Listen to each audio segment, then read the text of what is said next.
The next individual is my honor to introduce is a man of at least, I've got written here, 17 different hats.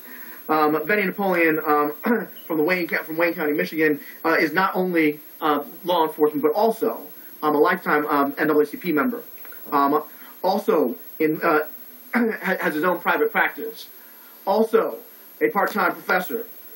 Also a basketball coach, a mentor, a father, of someone pursuing her master's degree, and a tremendous progressive in all of this. And someone who I've heard ask the question, when was the last time in a black freedom struggle we asked for more state surveillance? Right, surveillance. When does that happen? Right? So if we're doing that, we must be at a new moment, right, with new leadership. So please join me in welcoming Sheriff Benny Napoleon.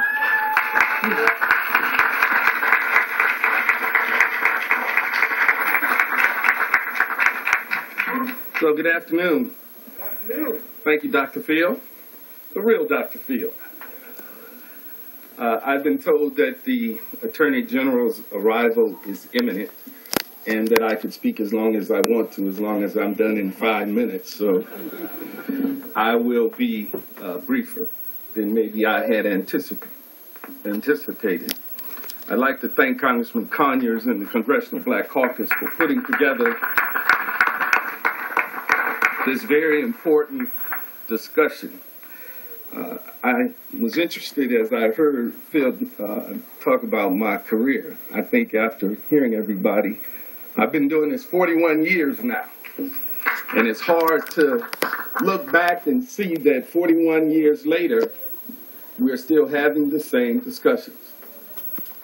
The same very issues that we've talked about in law enforcement, no matter how progressive we have tried to be in this. We have achieved the mantle of leadership as African Americans in this great nation, leading many of the largest police departments in this country. We have challenges. Those challenges have not gone unnoticed. We have recruiting issues. What goes in determines how good it is coming out. If you fail at your recruiting effort to bring the right folks in, you're not going to have the right agency. I heard Chief Hite talk about Officer Friendly. I'd like to have known Officer Friendly as a young man growing up in the city of Detroit, but we didn't have any Officer Friendlies. We had stress. We had a very challenging police agency, one that did not represent the community that it was serving. That's why recruiting is important. Something as simple as being willing to live in the community that you want to police is critical. Yet we no longer require it in the city of Detroit. As I was challenging residency in the elimination of it as a chief of police and going to lawmakers to say this is bad policy, how is it that a person could live 100 miles away from a city that's 90% African American in a community that doesn't look anything like the community that they want to police, and visit that city only 10 times in their life and then become a police officer in it? There's something wrong with that policy. Education is key. Training, supervision, discipline, retention. We are in turbulent times, folks. It's worse than it was in the 60s. And the sad part is there are people who think that everything is okay. You heard how some leadership says what you saw is all right. Policy was followed. I can tell you that as I go to my seat, and I want to be brief because I'm going to respect the Attorney General, that there's not one person sitting on this podium who believes that selling cigarettes on the streets of this nation should warrant a death sentence. There's not one person sitting on this dais that believes that running from the police in this country warrants a death sentence. There's not one person sitting here who believes that surrendering with your hands up deserves a death sentence. We want to change things. Thank you.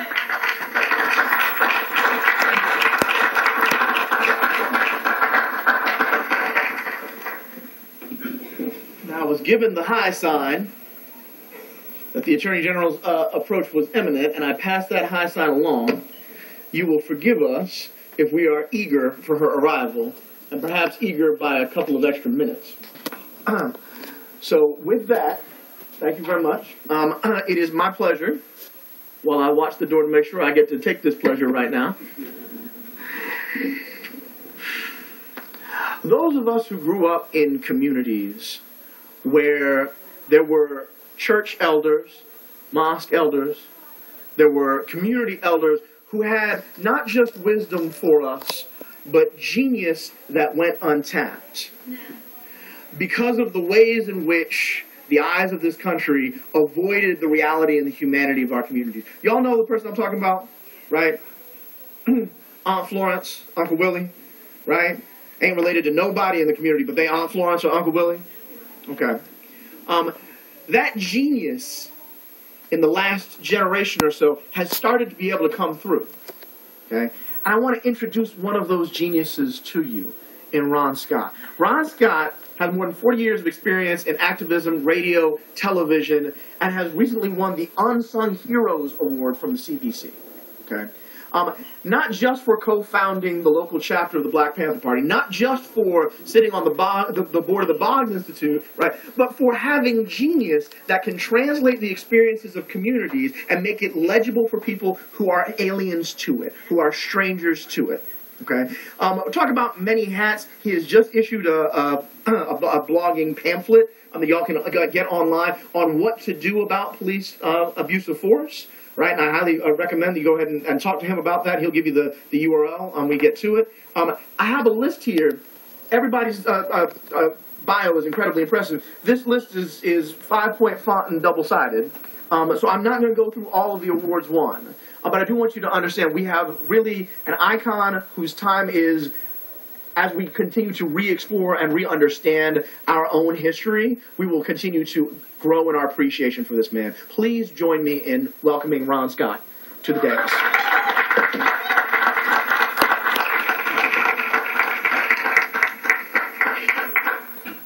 Thank you very much, and I'd like to obviously thank Congressman Conyers for being on the front lines. I think I met the congressman shortly after he went to Congress, and we've both been fighting similar battles. I'm glad to be here every year to do this. 3-4 years ago, when I was here, I mentioned police militarization. People sort of looked at it, they thought about it, they said, oh yeah, militarization. I said, I guarantee you, in the next few years, you're going to be talking about it, you're going to experience it. It happened. It didn't happen just because it was seen on television or because somebody caught it on video, but we were experiencing it at the time. So I urge you, when you deal with these things, listen to the people in your community who are fighting these battles every day, every night, all the time. I think about those dark alleys I go into. I think about my friends with mothers of murdered children. When I go and I see the brains of people on the floor, I think about those things. And it's not a television scenario. It is what we do every day. Make your life committed to fighting for justice, safety, and the end of violence. I want to say this, the end of violence on both ends. It's not just the police, because we have another primary entity called Peace Zones for Life, where we intervene in resolving conflict before the police get there, because 80% of the calls that they have are domestic violence. I mean, men on men, women on women, and so forth. And we found it. Where we discovered it, had a guy who was shot by the police. Before it was over, it was because of a domestic violence situation. And we didn't have what we used to call a big mama factor. Because whenever Big Mama used to intervene, she could quell that. She didn't intervene this time. So Dennis Crawford died. The baby mama and her family and the family of Dennis Crawford went to shoot each other. We had to have 2 funerals. So that helped us develop Peace Zones for Life, where we intervene and do conflict resolution and mediation, and we also do economic development so that we can resolve some of our issues before the police get there. How is it that some other people in this country can resolve conflict before it happens, and we turn around and say, okay, well, we got to call the police. That's the only option we have. I know that Sheriff Napoleon would rather get there and resolve it, and it be resolved. I'm going to be very short. We had an incident on the east side of Detroit where two people were going to shoot each other. We intervened, started resolving the conflict. By the time the police got there, they said they would call for a fight between 40 people. We told them it wasn't a fight between 40 people. By this time, the people in the neighborhood, people who stand at the liquor store, they said, no, we intervened. We resolved it. We stopped the fight. And you know who the fight was going to be between? It was from the neighborhood underground pharmaceutical operator. and he had to keep his street cred, and the 16-year-old stole a bike. Now the neighborhood underground pharmaceutical operator is working on what we have as a Peace Zones for Life Peace Park, and he is running a barbecue outfit. And he joined the Coalition Against Police Brutality. Now, the other thing is, as the Secretary comes here, I want to say this loud and clear. We had a federal consent decree. Sheriff Napoleon will remember in Detroit for over 10 years. It's come along still to some degree. Police departments that do not comply, and I mean on a daily level, they get a lot of money from the Justice Department. That money from the Justice Department, I mean for everything from jackets to whatever else, that money should not go to them when there is a problem. I don't mean after a consent decree, I mean when they apply for it.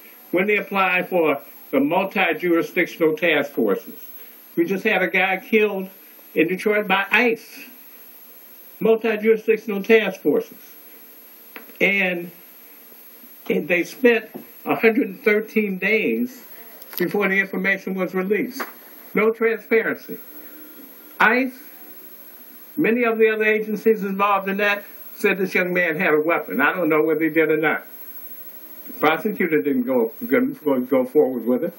But nonetheless, 113 days, family members who saw the shooting had to wait before they could get any information. So essentially, that money, there are all kinds of multi-jurisdictional task forces. Now, Sheriff, I know some of them are decent, some of them are not. But the money should be withheld until such time as there's some clarity about shootings, confrontations, and so on. Finally, I'm going to close with this. What is policing? We talk about policing. In Detroit, we have an entity that is not police. It's called we have a entity, it's like a public safety entity that you can establish police authorities. And these police authorities sometimes are run by security guards. They're not police. We have a guy named Dan Gilbert who's buying up all the property in Detroit. He has a police authority. He has his own police force. And in the future, you're going to see it more. You're going to see more of that. More diminishment of what we call public safety and law enforcement, and more of the police authorities. So essentially, as we look at policing, we ought to expand our framework in terms of how we deal with this particular matter. And I want to say, frankly, I don't use the term police that much anymore. I use public safety because if you haven't read it, Sir Robert Peel, who had 9 principles, all officers in here know what I'm talking about, 9 principles of policing, started in what became the London Metropolitan Police Department in 1829. And he said, the people are the police, and police are the people. We only suspend those things to police that we allow them to do. You have to put Big Mama back in the equation. You have to make sure that we resolve these things ourselves. And we have to make sure that we are strong on resolving our conflicts as we are talking about the police who are shooting us. Taser International, I have to say this. Taser International, and we have a case with a kid that was killed. Taser International does virtually all of the video in relationship to the weapons, and they're getting rich, and they're a major lobby. So when we talk about body cams and cams on guns, think about you dealing with a multi-billion-dollar industry. So look for some black folks or otherwise that do the same thing, that have a more progressive agenda than Taser International. I say to you goodbye, but I say good luck in your communities with oversight, because you must have oversight. If you don't have that, I mean, more than a review board, I'm not disagreeing, but more than a review board, Coleman Alexander Young, the late mayor of the city of Detroit, started the police commission. It has subpoena power. It deals with hiring. It deals with the fact that our problem is we are underdeveloped economically. And so therefore, when John Jones in the rich suburb, when, like in Bloomfield Hills, a kid walks down the street with a gun, and because he has open carry rights, they don't shoot the kid, white kid. They don't take him to jail. He wins it. Why? Because John Jones' parents live on Lone Pine Road, and they got some money. And if that cop goes up and does anything, he won't have a job. We need to get to that economic point that Booker T. Washington said. The bottom of everything is economics. If we control our economics, we control our community.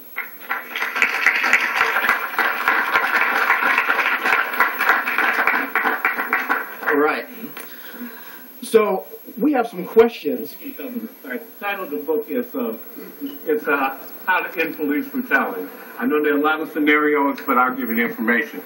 Okay? Okay. So we have some questions for our distinguished Brain Trust and panel here. I'm going to start with one for DeRay, and then I'd like for Hillary and Director Davis to respond as well. If we imagine that there is racism in policing, right, and I think in this room we don't necessarily have to imagine, then why would we also imagine there isn't racism in housing, in education, in healthcare, and in employment? And if there's racism in all of these things that happen upstream, meaning before any contact with law enforcement, how is it that they have avoided the spotlight as we've been talking about police reform? So I asked this question first to DeRay, then to Hillary, and then to Director Davis. How do we widen the lens as we talk about police reform to include the broader language of the history of racial oppression and racial accountability in the country? Yeah, so I'd say, in Ferguson, it was Mike's body laying in the street that got people out in the street, right? And there was something about the physical presence of the oppression of the police that was the catalyst for us.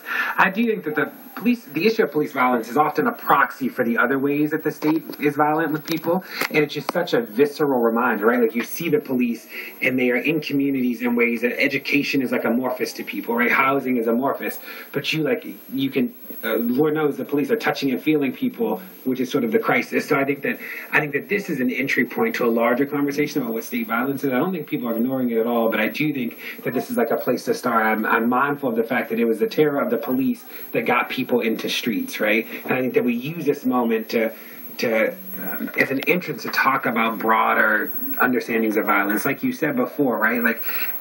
Police violence is about more than broken bodies. It's about broken futures and about broken homes and about the police break more than just bodies, and we have to talk about that too. And we're not. I think the conversation in the movement is not as complex as it could be when we talk about the range of state violence. But I think that the police are like an entrance to it because they are the visceral reminders of how the state oppresses people. Let me begin by saying a number of things. First, the issue of policing and racial profiling has been going on for some time. As a matter of fact, in the work we've done under first the Clinton administration, it was extremely helpful to us in bringing together a major conference with law enforcement, with civil rights organizations, community organizations, and others. We were able to begin addressing many of those concerns. It was under that emphasis that I spoke to Janet Reno, who was the Attorney General for the first time. Janet Reno made it very loud and clear to us that as we talk about policing, we have to address this issue of racial bias in policing. She said it back then, that was the 90s, y'all. And what she said then was that policing cannot be effective if we don't have the establishment of the trust and perception of integrity by those law enforcement officials that represent us in our communities. These men and women that you're seeing before you, and of course the woman that's going to walk in this room, personify that trust and integrity necessary for effectiveness. But to go on with the question you asked, it does expand to all other areas. It's not an extraordinary thing that Secretary Castro was at the NAACP National Convention this summer to talk about affirmatively furthering fair housing, because we need the data to be able to collect it there as well. They played a game of effect and not intent, or intent and not effect, and it's about issues of racial discrimination. But what that means is, what they're saying is, if you can't show intent to discriminate, in essence, if you can't read someone's mind, that it is not discrimination. That's the argument they make. But because of the work that was done by the previous Secretary of Housing and now Castro as the present Secretary of Housing, the issue of the effect, it carries the day. No matter what you say your intent was, if it is discriminatory, it's discrimination, and it has to stop, and people have to be held accountable. In the Department of Education, we talk about the same issues. We're talking about our children being arrested in high numbers. Those so-called, quote, resource officers are put in local schools as an effect of, quite frankly, Columbine. The challenge in the African-American community is not a Columbine problem. Our children get shot on their way to and from school. The issue of in school needs to be protected as well, and that has to happen on those doors on the outside. What we end up having, as we talk about education, quite frankly, is as we move with depreciating budgets, that assistant principal for discipline was taken out of the equation. That was one of the first jobs cut, because now we got money from the federal government to do, quote, resource officers, and they can now do what the principal used to do, except they're not trained for that kind of counseling. They're trained to address issues of criminality. And that's why when we talk about issues of criminality in our schools now, we ask a group of resource officers, what's the number one reason that you arrest a kid? What's the number one reason that you put him in handcuffs and take him down to jail? They said the number one reason we do that is actually crimes of defiance. Crimes of defiance. That kid who's going through puberty decide they would open their mouth and say the wrong thing at the wrong time, and now it's a criminal offense and going off to jail. Those issues of discrimination are still very much with us, and we're very delighted that Assistant Secretary for Education, Russell Ali, did one of the consummate reports on that issue that were utilized now to address that issue. Last point out is the issue of employment. Employment plays a major role in these issues as well. It is no surprise to us as we talk about employment discrimination that still happens at so many different levels in our society, that we do have right now, for the time being, as long as this administration is in power, a Secretary of Labor who gets it. Tom Perez has sat down with us time and time again to talk about issues of actually being able to more forcefully enforce anti-discrimination policies in employment. It plays a major role. In essence, it is a comprehensive issue. We have to take them on piece by piece and section by section. But I can tell you, they're all tied together. And the ostracies and the challenges with racial and ethnic discrimination is still, unfortunately, in the 21st century, alive and well and causing havoc.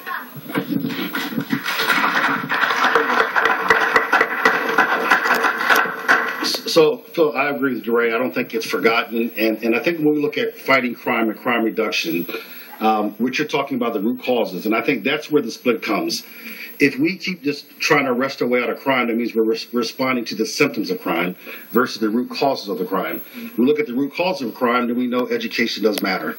We know that if a child does not read by third grade, that the likelihood of incarceration grows exponentially. We know that future prisons are determined based on third grade reading levels. We know that once a child is suspended, the likelihood of incarceration grows. So these are the root causes, and when we look at crime reduction, then it can't simply be taking people to jail. Is to disrupt those root causes and to change those. So we know a job for a person coming out of prison will reduce recidivism more so than anything else, the opportunity. So I think when we look at the systems, we have to make sure, and I think might have been DeRay that said this, it's too often we focus on individual officers, and we need to. Officers need to be held accountable and at a higher standard, and I say that as a 30-year veteran. But we have systems in place that even though you have good officers, they're going to have bad outcomes because the system was designed to have the outcome anyway. And so we need to take a look at the systems on education. And quite frankly, to the Sheriff Napoleon's part, the chief of police of today can be the loudest voice, not just on policing issues, but on public safety issues, advocating for education so that you're focusing on kids and their environment, advocating for jobs and for social justice, and making sure the community has the resources needed. So we're going to do hotspot policing, right? We're going to go put the cops where the crime is at, which someone mentioned. Then it really shouldn't be the cops where the crime at, it should be the resources. So instead of putting 100 cops there, how about 100 jobs? How about 100 new teachers? How about basically fixing, right? That is community policing. And if we do that, then I would say also, then community policing cannot be done in isolation. It must be a subset of community-based governance. The entire city government is tied to public safety. From the council, the mayor, public works, recreation, everyone has something to do with public safety. If we do that, then we'll start realizing that police reform really is about criminal justice reform. We really have to take a look at sentencing reform, how we're putting people in jail for how long and why. We have to take a look at our incarceration rates. We have to take a look at what happens when we take a young person in jail, whether it's the loss of voting rights, economic power. There's a lot of devastation that comes with existing policies and practices, and when we sometimes get a narrow focus on just the police, we may lose focus of a much larger challenge, although the police are the most visible form of government. And never forget this, in my opinion, also the greatest exertion of government power would be the police use of force, so it must be held in check, it must be held accountable.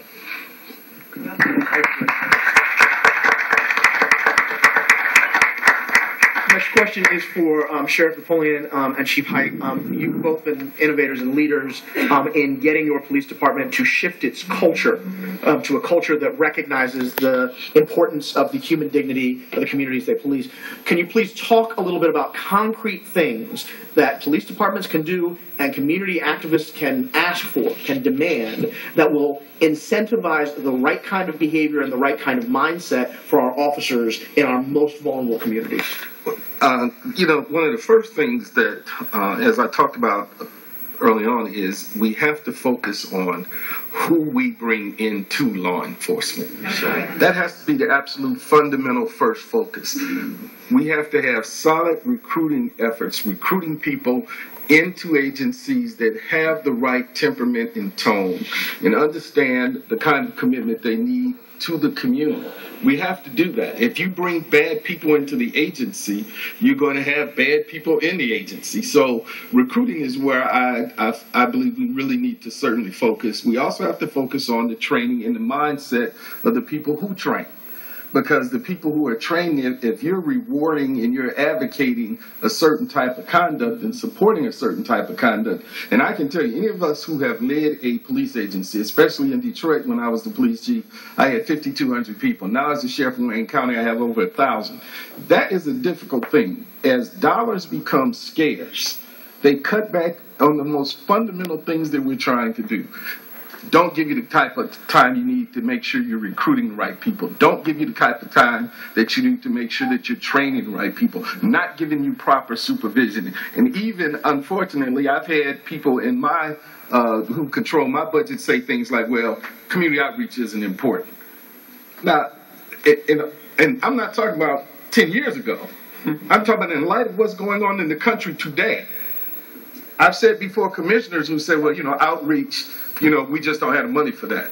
But yet they want you to try to become a part of the community. So you got to focus on those things. And I'll leave the chief to talk about some of those. Sheriff, I can say ditto, because I think you're right. I think the training starts in training. It starts with understanding that we have a responsibility as a community to talk about the training. How many of you visit the training academy? How many of you are part of the training? Well, we made it very clear early on in our administration and in policing that we need you to help teach police officers how to police. I learned how to police from community. 1/4 was learned in the academy. The rest 3/4 were learned working with you. So early on, we have community conversations. I've done over 150, close to 200 now. But we actually have conversations about policing in neighborhoods. We have very distinct policing methods, but at the same time, we have a different community. The nomenclature is different in every community. So our population has changed. We have in Indiana and in Indianapolis, we have a hinterland rural type of policing style. We have a suburban style. We have an urban, and then we have the boutique policing, which is specialization of those who move downtown, who pay the higher rents, who expect police to be there at the drop of a dime. So the question becomes, what do you want in terms of accountability of your police officer? Can we bring children home? We created detention centers in our communities for juveniles. Is it okay to put a young person in the car and bring them home? What are our policies? What are we willing to address? I talked about it earlier. Can I talk to your children without them fearing you saying, don't talk to that police officer because we don't snitch? Or can we talk to them about the fact, I want you to be a good young man in the neighborhood. I want you to grow up bigger, large, and strong. I don't want you to be afraid of me, so I will face you with as a 12-year-old with a gun in your hand. I don't want to have to face you with that. Toil otherwise. I want you to understand I care about you. I want you to grow up, and I want to nurture you and make sure you understand I care. Can we have that conversation with you young people? And lastly, in the end of the process, are you there to make sure the process is completed? We started in the 60s down this pathway when we saw bad policing. We stopped. We can't do that again. We have to have accountability, and we have to have people like Hillary and others pushing and being a nudge to make sure we do it. It hasn't happened. If I can just amplify something, I don't believe that a person who is willing to come into a community and police it should be unwilling to live in that same community.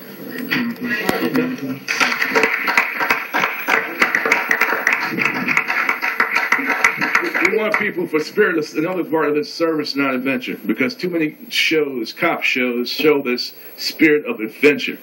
That's not reality, folks. That's not in our world. Most of it's mundane. We have to talk about service to you, not just adventure. It is now my distinct pleasure to introduce the 83rd Attorney General of the United States. Came in on April 27, 2015. For those of you who watched the nomination process, it seemed like she was nominated April 27th, 19 and 15. She's a former U.S. attorney, a twice-over Harvard graduate, and for me personally, I have to say, most importantly, the daughter of a North Carolina-born librarian, as am I. I feel a special kinship. She has inherited a Department of Justice that has done historic things and is in position to take this country in brand new directions that will heal centuries-old damages. Please join me in welcoming Attorney General Loretta Lynch.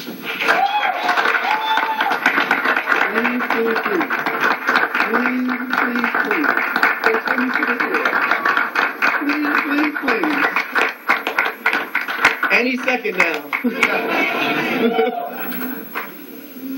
Okay. I know she felt that in spirit. That was a practice round field.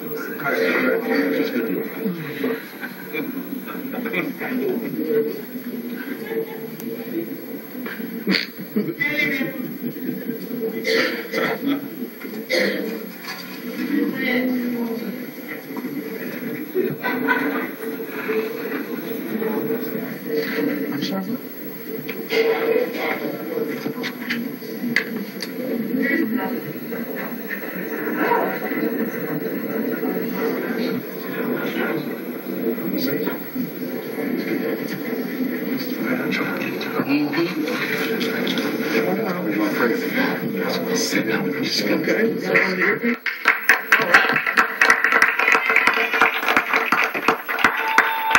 The fellow daughter of a North Carolina librarian, Attorney General Lynch.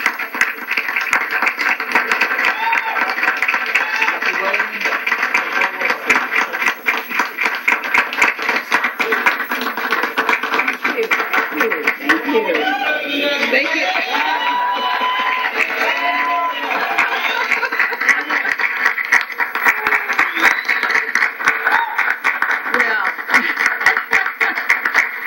Well, thank you all so much. Thank you so much for that warm welcome. Thank you for your patience. I'm not usually running this late, but I understand that you have had some excellent presentations before me. I see a number of old friends and hopefully new friends on this panel, great voices all in our common struggle. And so I think you have had excellent presentations, and I'm just sorry that I had to miss so many of them. I'm so looking forward to hearing the recap of this because there's so many important issues here. Dr. Goff, such a pleasure to meet you. Your leadership at UCLA on the Center for Policing Equity is something that is not only vital in terms of what we need today, it really is the key to a lot of the issues that we face. When I'm looking at the agenda for the entire CBC Foundation events, I see so many different panels on so many different issues, but they all come together in regards to the central issue of our community's relationships with law enforcement and with our government writ large. So many of the issues that you all are tackling all this week come back to that essential issue. And so I thank you so much for giving me a few minutes to talk to you this afternoon about what the Department of Justice is doing in this important area, because I will tell you that I view it as one of my main priorities as Attorney General of the United States. I know that Congressman Conyers had to go and vote. He is also pulled in many different directions, but I want to thank him and his staff for their invitation to this event, as well as for setting up this particular panel, and of course the Congressman's lifetime of service to these issues. And he has been in this fight for a long time, a long time.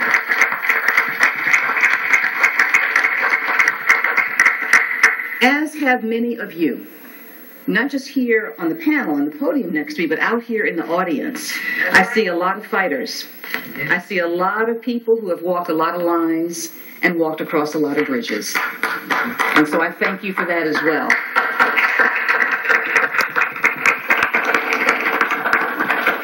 Whether you have been in the struggle for years, or whether you are new to it and part of the new and exciting and dynamic young voices that we need to tell us the truth, I commend you, and I'm so, so glad to hear from you. Your commitment is important. Your ideas are important, your energy and your passion. And now is the time that we have to all come together around these important issues. Because while we have made just extraordinary progress since the CBC was founded over 40 years ago, it is clear that we have so much more work to do. In the recent weeks and months, we've seen these reminders. You know, there's not just the overall philosophy that we always say there's more work to do, we have to keep marching. We've seen it. We've seen it played out in very, very stark and very painful reality, captured for the world to see. We've experienced tragedies that make it clear that this fight for our common welfare goes on. And I will tell you that what hurts me so much in my current role is that we have seen the mistrust between our law enforcement officers and our communities also deepen. At a time when, not that it hasn't always been the case, but at a time when our communities need, perhaps more than any other time, the protection and the resources that law enforcement is committed and sworn to bring to bear. It has always been my view that the essential role, not just of government, but of law enforcement in particular, is the protection of people who don't have anyone else to call on. You know those times in the middle of the night when people are cold and afraid, and they know that someone is out there who means them harm. We have to have someone on whom to call, and we have to be able to trust and rely upon those individuals to come when we call and to also look out for us when they do arrive. Now, this is an issue that I know you're talking about today, not just on this panel, but so many others. But in this panel in particular, you've got the voices to do it. You've got the experience, and you've got the people who will also provide you the perspective of what it feels like to be left out of that dynamic of protection, to be left out of that umbrella and that circle of guardianship that every American is entitled to. And it is such an important voice today. Now, it's also not a new issue, although it is an issue that's very deep and very personal for me. As some of you may know, I'm fortunate enough to have my father here with me this week.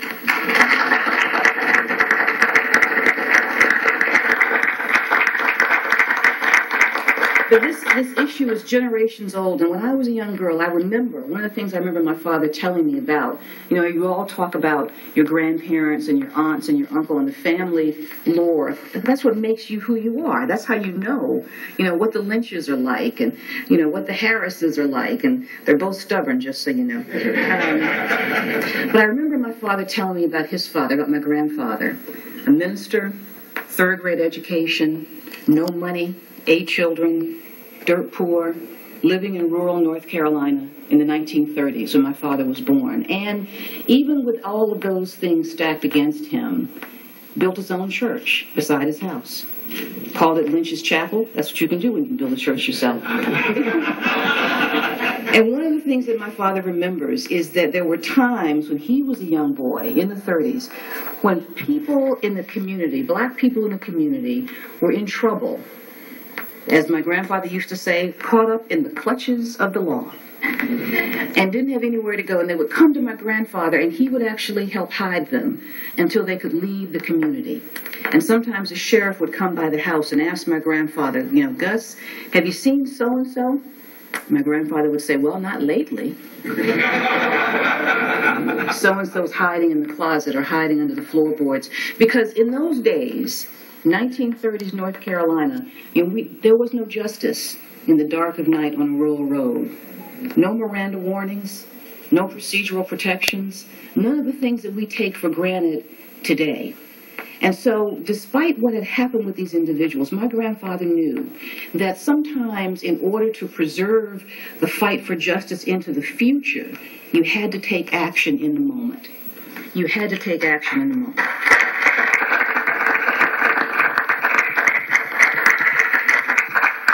Now, of course, things are much better now, and we all get reminded of that. Whenever we bring up these issues, you notice that when you talk about these issues, whether they are of race in general or police issues in particular, when you talk about the current pain that the minority community is feeling, and we are feeling it very, very deeply, people always say, well, things are really much better now, and they are. They are. In addition to giving you my apologies for being late today, I can tell you that I was late today because I had a meeting with the president that ran over. I would never have been able to say that, even 5 years ago. And the fact that my grandfather, who fought so hard for justice in his own way, would never have conceived that his granddaughter, the little girl he used to take out in the fields and show, what tobacco looked like, would actually be sitting in a meeting with the President of the United States. We have come so far, but we still have so far to go in these issues of fundamental fairness and the relationship that the minority community has with government writ large and with those of us in law enforcement in particular are still with us. They are still important today. And we all understand on a personal level the frustration that comes up when we're treated unfairly because of race. That's right. But this is really about more than just that. This is really about being treated unfairly because of race by those who are sworn to protect you, by those who wear the uniform of protection. This is really a deeper issue than just the individual discrimination many of us have seen in whether or not we didn't get the job or we didn't get an opportunity or someone didn't speak to us. We are talking about the pain that comes up when these deeply rooted injustices get shrugged off and they get ignored. Now, we are in a different time, and things are much better, even if they may not seem that way, even if it seems like this is really a very painful time, because we are seeing these issues so much more clearly. I have to tell you that this takes me back to the early days of the Civil Rights Movement, and you all remember those days when people were marching and protesting and talking about conditions. You couldn't vote, couldn't get a job, couldn't sit into a store and just take a break and have a cup of coffee. And no one wanted to believe that that was the case until the advent of television. Remember the televised marches and the protests, and when the world saw what was happening, that police dogs were put on little children, that fire hoses were used against young men and women, that galvanized the conscience of the world and gave the movement a momentum to make changes, to give us a Civil Rights Act, to give us a Voting Rights Act, to give us desegregation, to help us craft those strategies that our lawyers used before the Supreme Court. And now we are in a similar moment, when so many of the images that we see are so painful, but they are being used to show the world what people in the minority community have known for years about the different levels of interaction and the different levels of both respect and participation in the system that African Americans have and that African Americans feel. And as painful as it is to watch someone suffering or possibly even dying, the result has been an opening of the discussion in ways that we have not had in significant years. And so the onus is on us to seize this moment. The onus is on us to continue this discussion, to continue this debate. Because now the world knows what we always knew, that people in Ferguson were being taxed for walking down the street and being the wrong color.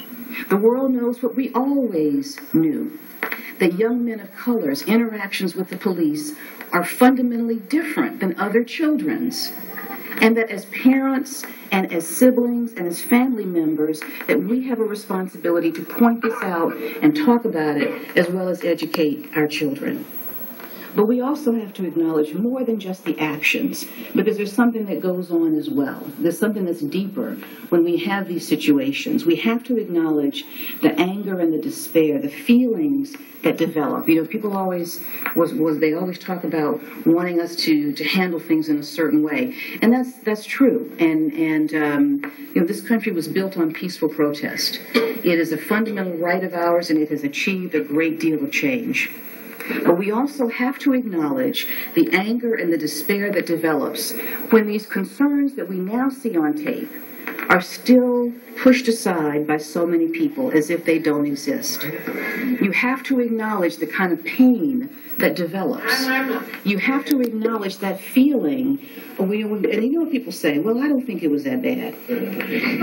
Well, I don't think they meant it that way. Or even, that just didn't happen. You know, it just didn't even happen. And so when that happens to people, to our people, time and time again, you have within our community a sense of disconnection and despair that is as dangerous as any bullet or any bullet club. It absolutely is.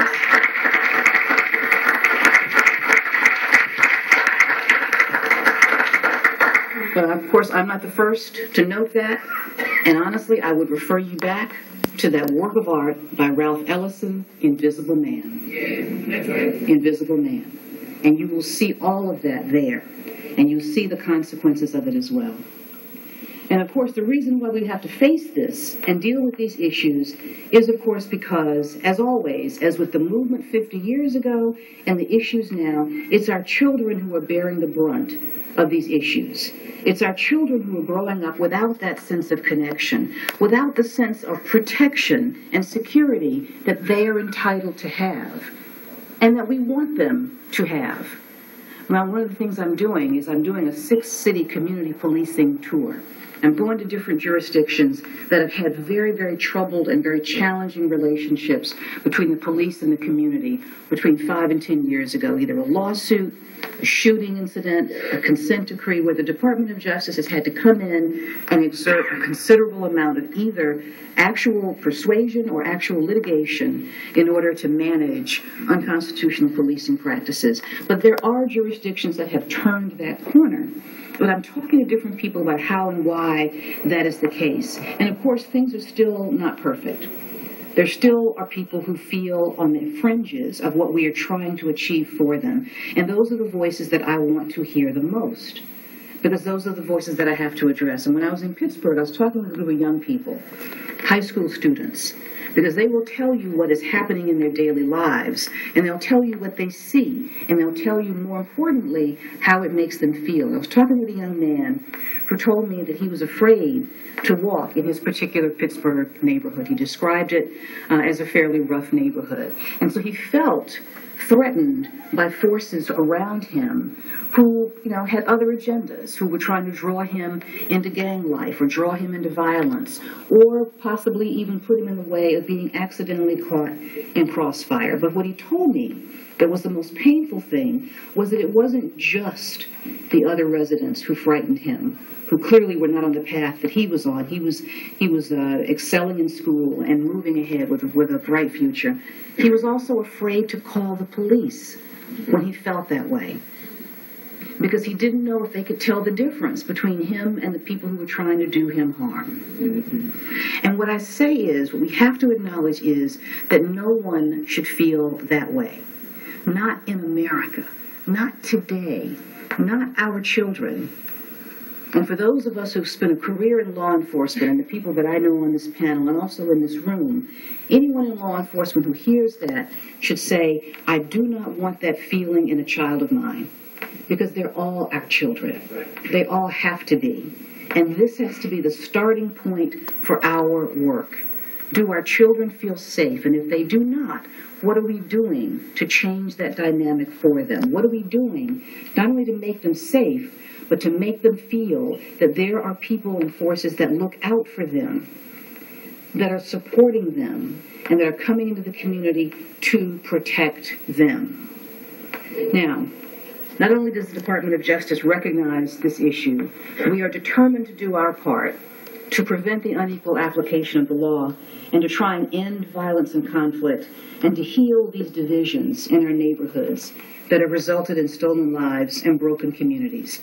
I very much view our role as working to amplify the voices that are here in this room. Community, resident, law enforcement, activists, all alike. We're also working to deliver essential solutions and to cultivate the opportunities to let people come together, not just to have these discussions, but to do the real work, the hard work that results in safer communities and a more just society.